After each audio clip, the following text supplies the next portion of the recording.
You are using your laptop like any normal day. Maybe you are checking email, paying a bill, logging into an account, or just trying to get something done quickly. Then, out of nowhere, a warning takes over the screen. It says your account may be at risk. Maybe your computer is infected. Maybe suspicious activity has been detected. And the message does something very specific. It does not just scare you. It gives you a solution. A support button, a phone number, a chat box. Someone who says they can help. And that is where the trap begins. Because the danger is not only the warning, the danger is who appears to fix it. In this map, we are going inside the fake support agent trap that starts with a warning pop-up. You will see why the warning feels believable, how the fake agent earns trust, what they want you to do, the red flags most people miss, and how to protect yourself before someone gets access to your device, your account, or your money. Think about someone named Robert. He is not careless. He is not trying to do anything risky. He is just using his laptop. Maybe he is checking his bank account. Maybe he is opening an email. Maybe he is trying to log into a service he uses every week. Then the screen changes. A warning appears. Security alert. Suspicious activity detected. Your account may be compromised. There is a phone number on the screen. There is a support button. And there is usually some kind of message telling him not to close the page. Now, in that moment, Robert does not feel like he is being scammed. He feels like he has been warned. That is the first trick. The scam does not begin by asking for money. It begins by creating a problem that feels urgent, technical, and too dangerous to ignore. And once Robert believes the problem is real, the fake support agent enters. This person sounds calm. They sound trained. They sound like they have handled this issue 100 times before. They ask what happened. They tell him not to worry. They say they can help him secure the account. And that is why this scam works. Fear opens the door, but reassurance keeps the victim inside. The fake agent may say hackers are trying to access the device. They may say the bank account is connected to suspicious activity. They may say personal data is being stolen. They may even say they are from a security department, a bank, a software company, or a fraud investigation team. The story can change, but the pattern is usually the same. First, they scare you. Then, they guide you. Then, they control the next step. And the next step is where the real damage begins. They may ask you to download a remote access app. They may ask you to share your screen. They may ask for a verification code. They may tell you to log into your bank. They may tell you to move money to a safe account. And sometimes they tell you not to speak to anyone else because it could interrupt the investigation. But that is not support. That is control. A real support agent helps. You solve a problem. A fake support agent turns your fear into obedience. One of the most dangerous parts of this scam is remote access. At first, remote access sounds useful. The agent says they need to see the problem. They say they need to scan the device. They say they need to secure the account. So the victim installs a tool, clicks a link, or gives permission. And suddenly, the scammer can see the screen. Sometimes they can move the mouse. Sometimes they can watch passwords being typed. Sometimes they can guide the victim into opening accounts that should never be opened during a suspicious call. That is the moment where the scam becomes much bigger than a pop-up, because now the fake support agent is no longer outside the device.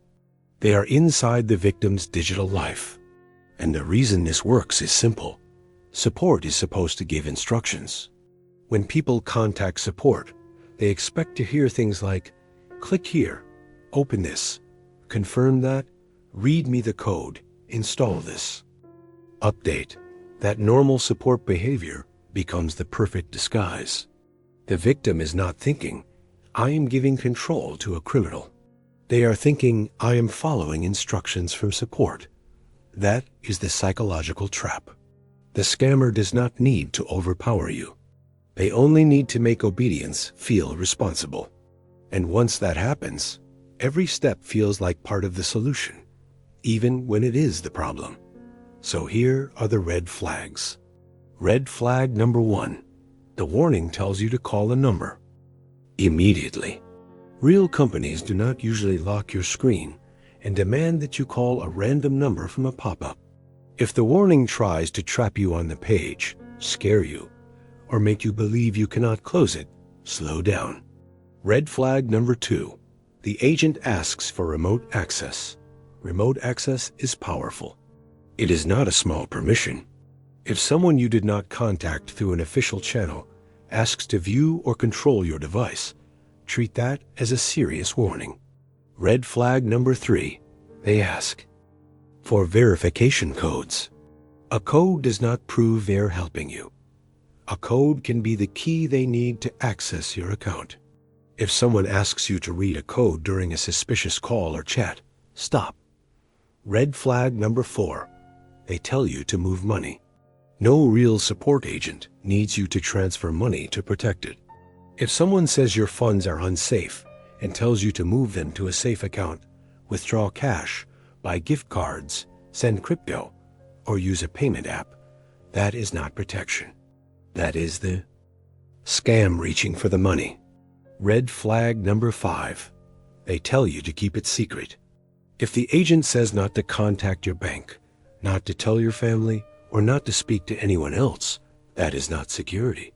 That is isolation. Scammers isolate people because one outside voice can break the pressure. Red flag number 6. The support contact came from the same warning that scared you. This is important. If the phone number, chat box, or link came from the pop-up itself, do not trust it. Automatically, the warning and the help can be part of the same trap.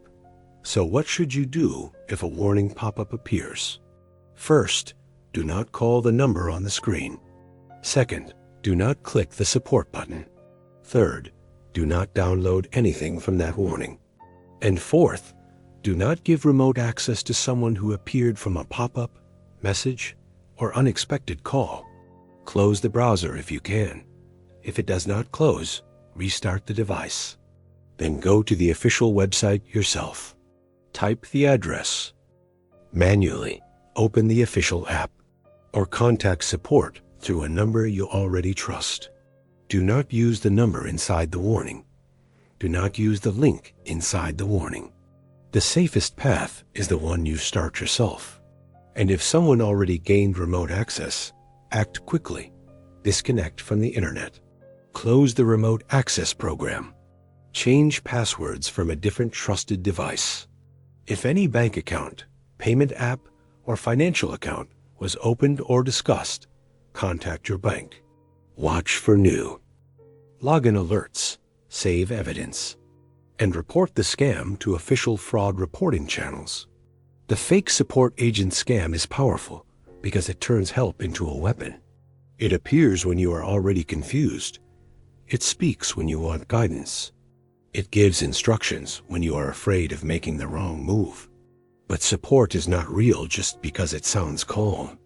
And a warning is not real just because it looks serious. The question is not, does this look urgent? The real question is, did I reach? Support through a trusted path? That is the map. The warning creates fear. The fake agent creates trust. Remote access creates control. And the payment request turns the whole thing into theft. So before you call the number on the screen, pause. Before you install the tool, pause. Before you read the code, pause.